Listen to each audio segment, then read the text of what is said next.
Hello coders, today we are going to solve another LeetCode daily challenge and the question name is count ways to build good strings. तो इस question में हम लोग को क्या दिया है, हम लोग को चार इंटीजर्स देके रखे हैं, हाई, लो और 0 और 1।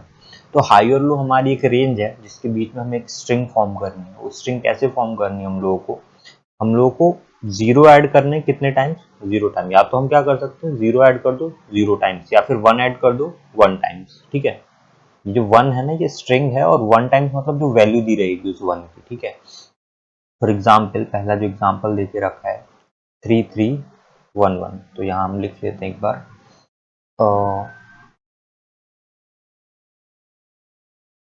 तो यहाँ पे लो की वैल्यू देके रखी थी 3 और हाई की वैल्यू भी कितनी है 3। लो है 3, हाई है 3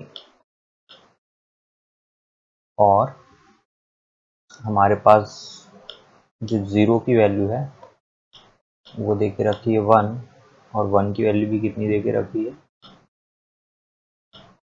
1 की वैल्यू 1 देके रखी है। ठीक है, दिस इज ओ। तो हम लोग को ये चार चीजें देके रखी हैं। अब इन्होंने बोला है कि स्ट्रिंग फॉर्म करनी है, उस स्ट्रिंग को हम कैसे फॉर्म कर सकते हैं, 0 और 1 से। हमें 0 कितने ऐड करने हैं, 1। ठीक है, और 1 कितने ऐड करने हैं, 1।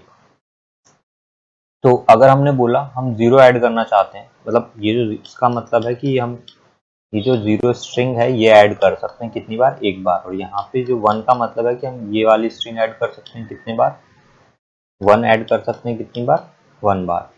तो अगर हम देखो पर्टिकुलर स्टेप पे हम खड़े हैं तो हमारे पास क्या ऑप्शन है, या तो हम 0 ऐड कर लें या तो 1 ऐड कर लें। हमारे पास दो ऑप्शन क्रिएट होते हैं, या तो हम क्या कर लें, 0 ऐड कर लें। कितनी बार ऐड कर लें 0, देखो अगर हम 0 ऐड कर रहे हैं तो कितनी बार ऐड करना है, एक बार ऐड करना है। 0 की वैल्यू क्या है 1, तो हमने 0 ऐड कर लिया। ये तो हमारे पास पहला ऑप्शन हो गया। और दूसरा ऑप्शन हमारे पास क्या है कि हम 1 ऐड कर लें। कितनी बार 1 ऐड कर लें, 1 बार। मतलब इसकी वैल्यू देखो 1 दी, अगर इसकी जगह 1 की जगह इसकी वैल्यू 2 दी रहती तो हम 2 बार 1 ऐड कर देते। ठीक है, बट इसकी वैल्यू 1 दे रखी है तो एक ही बार ऐड करना है। नाउ जो हमारी स्ट्रिंग फॉर्म होगी वो अगर लो और हाई के बीच में के रेंज में लाई करती है, मतलब हाई की वैल्यू इन दोनों की रेंज क्या है 3 to 3, मतलब सिर्फ 3 होनी चाहिए लेंथ। लेकिन इसकी लेंथ देखो, जो फर्स्ट स्ट्रिंग फॉर्म हुई उसकी लेंथ है 1 और इसकी लेंथ भी कितनी है 1, मतलब एक ही है इसमें एलिमेंट। तो it is not in our range, तो हम इसे आंसर में कंसीडर नहीं करेंगे। नेक्स्ट स्टेप क्या है, फिर दोबारा से सेम चीज हम रिपीट कर सकते हैं कि इस वाले जो हमारी देखो एक नया चीज बन गया। अब ये भी दो चीजों को, दो स्ट्रिंग को फॉर्म करेगा और ये भी हमारा दो स्ट्रिंग को फॉर्म करेगा, क्योंकि हर स्ट्रिंग के बाद हमारे पास दो ऑप्शन बनते हैं, या तो हम 0 ऐड कर लें या तो 1 ऐड कर लें।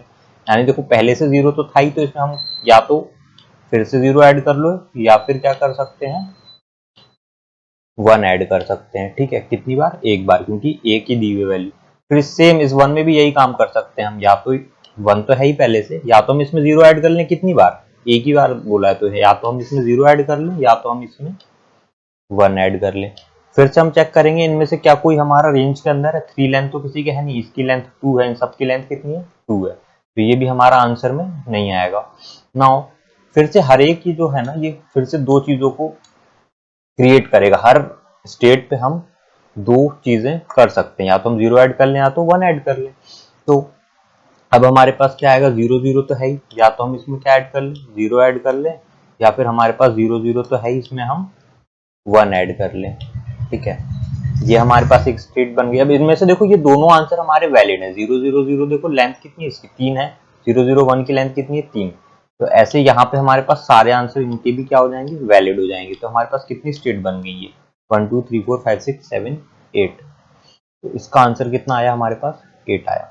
तो इसी तरीके से हमें करना है। तो बहुत ही सिंपल सा रिकर्सिव सॉल्यूशन बनाएंगे। हर स्टेट पे हम क्या करेंगे, हम दोनों चीजें ऐड करेंगे। लेकिन द थिंग इज, अब हमें इस क्वेश्चन में स्ट्रिंग को ऐड कराने की कोई जरूरत ही नहीं है। हम सीधे लेंथ को काउंट करके रखेंगे। हम बस अज्यूम कर लेंगे कि हमने 0 ऐड कर दिया या फिर 1 ऐड कर दिया। ठीक है, और उसकी लेंथ कितनी हुई, क्योंकि मेनली हमें लेंथ पे वर्क करना है। मैं इसको कोड करके बताऊंगा तो ज्यादा अच्छे से समझ में आएगा। तो हम इसे रिकर्सिवली सॉल्व करेंगे। हम दोनों स्टेट को ओपन रखेंगे। हर जो भी स्ट्रिंग की लेंथ है उसमें करंटली हम 0 भी ऐड कर सकते हैं, 1 भी ऐड कर सकते हैं, और इसे रिकर्सिवली चलाएंगे। ठीक है, तो रिकर्सिव सॉल्यूशन बना के इसको बाद में मेमोराइज करके डीपी सॉल्यूशन बनाएंगे। तो पहले इस चीज को लिख लेते हैं तो बड़े इजीली समझ में आएगा। एक हमारा हेल्पर फंक्शन है जो हमारा रिकर्सिव फंक्शन रहेगा। इसमें हम क्या क्या पास कर देंगे, करेंटली वैल्यू कितनी है हमारे पास, 0 वैल्यू है, ठीक है। 0 वैल्यू मतलब कि लेंथ कितनी है, हमारी स्ट्रिंग कुछ भी नहीं है, तो हम स्ट्रिंग बनाने की जगह हम लेंथ को काउंट करेंगे, ठीक है, क्योंकि स्ट्रिंग को ट्रैक करना और फिर उसके बाद उसे मेमोराइज नहीं किया जा सकता, लेकिन हम अगर उसको इंटीजर के फॉर्मेट में रखेंगे उसकी लेंथ, तो हम इसे मेमोराइज कर लेंगे। नाउ अब हम इसमें क्या पास करेंगे, लो पास करना है हमें, हाई पास करना है और 0 पास करना है और 1 पास करना है। अब इस फंक्शन को हम डिजाइन कर लेते हैं, पब्लिक इंट हेल्पर, ये इंट ये हमारा करंट लेंथ होगी, कितनी लेंथ चल रही है अभी, ठीक है, जो कि 0 है क्योंकि कुछ ऐड नहीं करा है। ये हमारा लो है, ये हमारा हाई है, ये हमारा 0 है और ये हमारा 1। नाउ बेस केस क्या होगा, अगर हम जो हमारी करंट लेंथ है वो हाई से भी ऊपर निकल गई, हमने अगर स्ट्रिंग जो इतनी चाहिए थी उससे भी बहुत ज्यादा बना दी, तो फिर अब आगे तो हमें जरूरत है नहीं, मतलब ये आंसर में कंसीडर नहीं कर सकते, रेंज के बाहर ही चले गए ना हम। अगर हम रेंज के बाहर चले जाते हैं यानी हमारा जो करंट है ये हाई से भी बड़ा हो जाता है, यानी स्ट्रिंग हमारी जितनी लेंथ की चाहिए उससे भी ज्यादा होगी, तो अब इसकी जरूरत है नहीं हमें, तो हम बोलेंगे कि और रिकर्सिव कॉल्स मारने की जरूरत नहीं है और ये भी आंसर में कंसीडर नहीं किया जाएगा, तो हम इसमें रिटर्न 0 करा देंगे। ना बेस केस तो बन गया हमारा। अब रिकर्सिव केस कैसे बनेगा, देखो दो चीजें, हम हमारा एक आंसर वैलिड जब होगा जब हम हाई और लो के बीच में रहेंगे। देखो हमने ये तो चेक, ये बेस केस में तो हमने चेक कर लिया कि हम हाई से तो नीचे ही रहे, है ना, हाई के इक्वल या फिर नीचे ही रहे, लेकिन अब नेक्स्ट अगर हम लो के ऊपर रहते हैं यानी कि लो और हाई के बीच में रेंज हमारी जो स्ट्रिंग है उसकी वैल्यू है, यानी कि करंट जो हमारा ग्रेटर इक्वल्स टू लो हो जाता है, यानी हमारे पास आंसर वैलिड है, मतलब जो स्ट्रिंग है ये हमारी वैलिड है, और स्ट्रिंग वैलिड है तो इसका आंसर क्या होने वाला है, हम इसमें एक 1 ऐड करा देंगे कि ये स्ट्रिंग वैलिड है तो 1 तो है ही, है ना। आगे का रिकर्सिव फंक्शन बाकी का कैलकुलेट करके लाएगा, ये तो हमारा एक आंसर है, ठीक है। तो आगे का रिकर्सिव फंक्शन, देखो मैंने क्या बोला था, हर चीज को दो स्टेट पॉसिबल है, यहाँ तो हम 0 ऐड करा लें या तो 1 ऐड करा लें।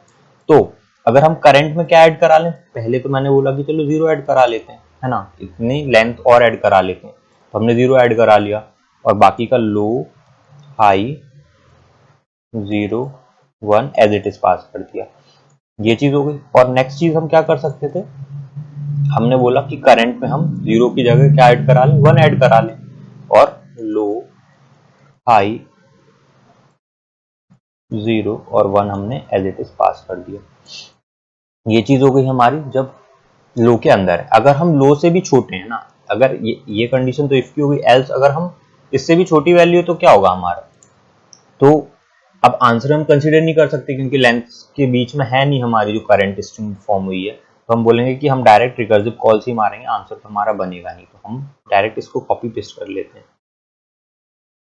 क्योंकि बस 1 ऐड नहीं कराना है, कंट्रोल, ठीक है, इतना सा काम करना है। Now it will work fine, but इसमें कुछ कुछ चीजें हैं जो मॉडिफाई करनी पड़ेंगी, क्योंकि देखो one thing you can notice here कि यहाँ पे जो हमारा आंसर बहुत ज्यादा क्रिएट होके आएगा तो हमें मॉड्यूलो 10 टू द पावर 9+7 से इसको मॉड करना पड़ेगा, तो इस चीज को हम कर लेते हैं इंट मॉड, जिससे हमें मॉड करना है वो कितना है 10 टू द पावर 9+7, 1 2 3 4 5 6 7 8 और ये 7, ठीक है, 10 टू द पावर 9+7 हो गया हमारा मॉड। तो इस मॉड को हमें यहाँ से जो हमारा बार बार कैलकुलेट होगा ना आंसर, वो हमारा हो सकता है ज्यादा चला जाए इस मॉड की वैल्यू, तो हम इसे बार बार मॉड कर लेंगे।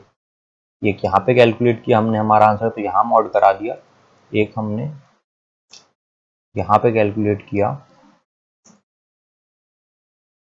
तो हम इसे यहाँ पे मॉड करा देंगे।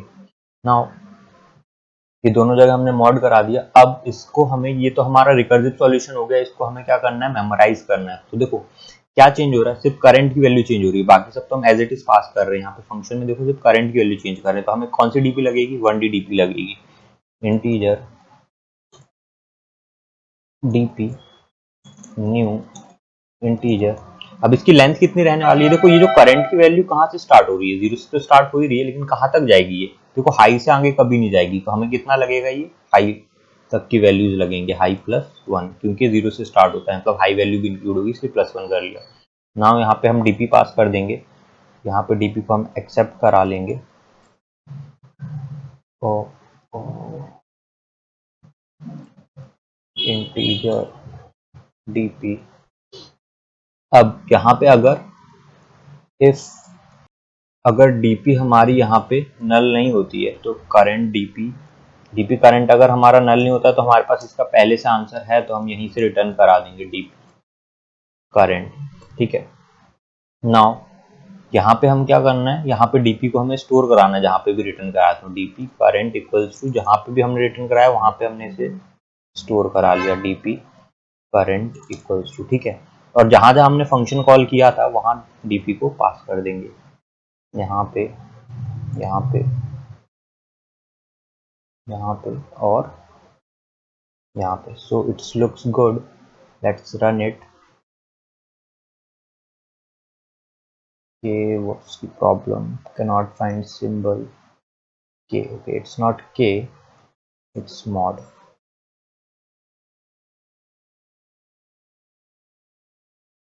ठीक है, so it's working fine. Let's give it a submit.